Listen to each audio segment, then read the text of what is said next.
साथियों नमस्कार। आप देख रहे हैं टिप्स सिविल सर्विसेज और मैं हूं श्रीकांत त्रिपाठी।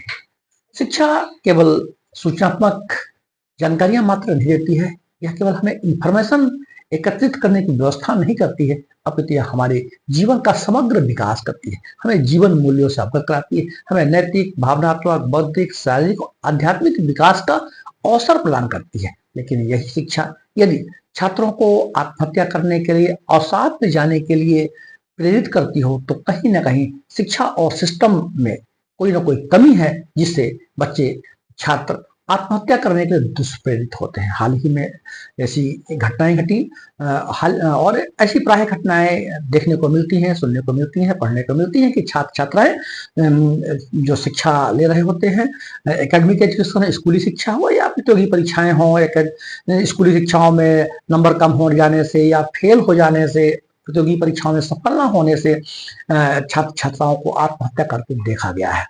हाल ही में एक आंध्र प्रदेश में 17 वर्षीय बच्ची छात्रा का नीट की तैयारी के समय संदेहास्पद मृत्यु हुई और ये मामले काफी आगे तक गए, माननीय सुप्रीम कोर्ट तक गए। सुप्रीम कोर्ट ने इन पर संज्ञान लिया और माननीय सुप्रीम कोर्ट ने आंकड़े भी प्राप्त किए और एनसीआरबी जो कि नेशनल क्राइम रिकॉर्ड ब्यूरो है, एनसीआरबी ने जो अपनी रिपोर्ट प्रस्तुत की है 2022 की रिपोर्ट में एनसीआरबी में कहा गया है कि 2022 में 1,70,924 लोगों ने आत्महत्या की। 1,70,924 लोगों ने आत्महत्या की। इस 1,70,000 में से 13,044 छात्र हैं, जिसमें से 2,248 छात्रों ने केवल इसलिए आत्महत्या कर ली कि वे फेल हो गए स्कूली शिक्षाओं में। इसी बात को आगे बढ़ाते हुए माननीय सुप्रीम कोर्ट ने कहा कि शिक्षा का उद्देश्य जानकारी देना ही नहीं है, अपितु इसका मकसद जीने की कला है। जिंदगी, शिक्षा ये अनमोल जिंदगियां हैं।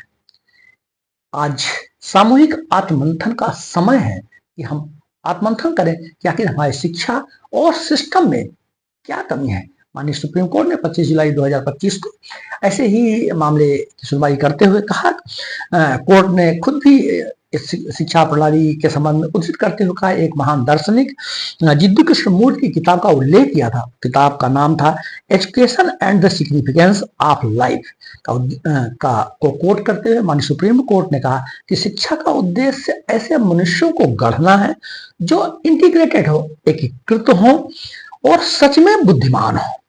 इसका अर्थ बौद्धिक, भावनात्मक, नैतिक और आध्यात्मिक विकास से है। शिक्षा केवल जानकारी नहीं है, यह जीवन जीने की कला है। इस बात को कोट करते हुए माननीय सुप्रीम कोर्ट ने शिक्षण संस्थाओं को, केंद्र सरकार को, राज्य सरकार को ऐसे 15 दिशा निर्देश दिए हैं जिन्हें शिक्षण संस्थानों को पालन करना उनके लिए बाध्यकारी होगा। साथ में यह भी निर्देश किया गया है कि पार्लियामेंट और राज्य सरकारें, राज्य की जो विधानसभाएं हैं, वो ऐसे कानून बनाएं और जब तक ऐसे कानून नहीं बन जाते तो समस्त शिक्षण संस्थाएं एवं जो स्कूल है, कोचिंग संस्थान है, माननीय सुप्रीम कोर्ट के द्वारा दिए गए 15 निर्देशों को के लिए पालन करना अनिवार्य होगा। इसके लिए माननीय सुप्रीम कोर्ट ने 90 दिन में सरकारों को हलफनामा प्रस्तुत करने के लिए निर्देश भी दिए हैं। तो 15 बिंदु क्या है जो शैक्षणिक संस्थानों को, अभिभावक, गार्जियंस को, हॉस्टल्स को और हमारे समस्त सिस्टम को पालन करना होगा। तो उनकी संक्षिप्त में हम उन 15 बिंदुओं की जानकारी प्राप्त कर लेते हैं ताकि हमारे शैक्षणिक संस्थानों को, हमारे शासन को, सरकारों को, बच्चों, छात्रों को, अभिभावकों को, हॉस्टल संचालकों को इसकी जानकारी हो सके। माननीय सुप्रीम कोर्ट ने अपने दिशा निर्देशों में कहा है कि राष्ट्रीय आत्महत्या रोकथाम नीति बनाई गई है, उसी के अनुरूप प्रत्येक शिक्षण संस्थानों को एक मानसिक स्वास्थ्य नीति बनाना चाहिए।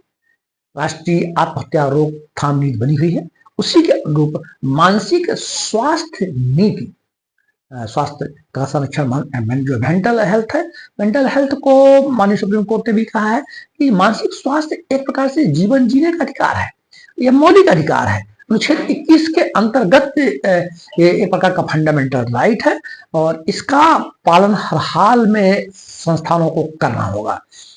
दूसरा निर्देश यह दिया गया कि जिन शिक्षण संस्थानों में कोचिंग क्लासेस हों या स्कूल्स हों, अगर 100 से अधिक छात्र हैं, वहां एक काउंसलर और एक मनोवैज्ञानिक और मनोचिकित्सक की नियुक्ति किया जाना अनिवार्य होगा।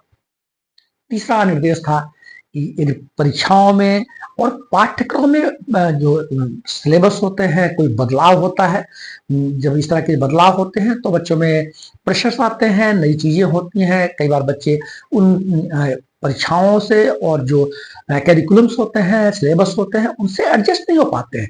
तो माननीय सुप्रीम कोर्ट ने कहा है कि जब भी परीक्षाओं में या पाठ्यक्रम में कोई बदलाव हो तो छात्रों को समूह में बांट दिया जाए और प्रत्येक छात्र समूह को एक मेंटर यानी एक संरक्षक रखा जाए उनके पास, ताकि उनके मेंटल हेल्थ को चेक किया जा सके, देखा जा सके कि आखिर उनके मानसिक स्वास्थ्य की स्थिति कैसी है। चौथा निर्देश कोचिंग क्लासेस के लिए दिया गया है कि जो कोचिंग क्लासेस हैं, कोचिंग संस्थान हैं, कोचिंग संस्थान प्राय हम देखते हैं कि बैच बना देते हैं। जो बहुत अच्छे बच्चे होते हैं उनका अलग बैच हो जाता है, जो कमजोर बच्चे होते हैं उनका अलग बैच बना दिया जाता है। तो माननीय सुप्रीम कोर्ट ने इसमें कहा है कि कोचिंग संस्थान प्रदर्शन के आधार पर बैच ना बनाए और ना ही छात्रों को शर्मिंदा करे। माननीय सुप्रीम कोर्ट के शब्द थे कि जो प्रदर्शन के आधार पर बैच ना बनाए, ना ही छात्रों को शर्मिंदा करे। छठा जो निर्देश था माननीय सुप्रीम कोर्ट का, शिक्षण संस्थानों में मेंटल हेल्थ सर्विस हो, मानसिक स्वास्थ्य सेवा हो, हॉस्पिटल्स हो और हेल्पलाइंस हो। और हेल्पलाइंस हैं वो बड़ी प्रमुखता से, विशिष्टता से, विजुअल तरीके से उनको प्रदर्शित किया जाना चाहिए, ताकि बच्चे उन हेल्पलाइनों से हेल्प ले सके। ये 5वां निर्देश था। छठा निर्देश बहुत ही इंपॉर्टेंट था, जिसमें कहा गया है कि स्कूलों के जो शिक्षक हैं, स्टाफ हैं, उनको प्रत्येक 2 साल में मेंटल हेल्थ, मानसिक स्वास्थ्य कैसा हो, उसकी ट्रेनिंग साल में 2 बार मेंटल हेल्थ की ट्रेनिंग शिक्षक और स्टाफ को दिया जाना अनिवार्य होगा। तो ये मेंटल हेल्थ की बात थी। अगला जो निर्देश माननीय सुप्रीम कोर्ट का था, तो कहा गया कि एससी जो अनुसूचित जाति, other backward OBC, other backward classes, LGBT, EWS, विकलांग और जो मानसिक रूप से अस्वस्थ बच्चे हैं उनके साथ किसी प्रकार का शिक्षण संस्थानों में और ना ही कोचिंग क्लासेस में किसी प्रकार का भेदभाव नहीं होना चाहिए, किसी प्रकार का डिस्क्रिमिनेशन ना हो। इसका ख्याल रखना चाहिए, क्योंकि अगर एससी एसटी बच्चे हों, विकलांग बच्चे हों, आर्थिक रूप से कमजोर बच्चे हों, एलजीबीटी कम्युनिटीज से हों, अगर उनको शर्मिंदा किया जाता है, उनको जातिगत तरीके से या उनके शैक्षणिक जो उनका स्तर है उनको तरीके से उनको शर्मिंदा किया जाता है, डिस्क्रिमिनेशन किया जाता है, उनमें हीनता की भावना पैदा होती है और सुसाइडियल टेंडेंसी पैदा होती है, आत्महत्या की प्रवृत्ति पैदा होती है।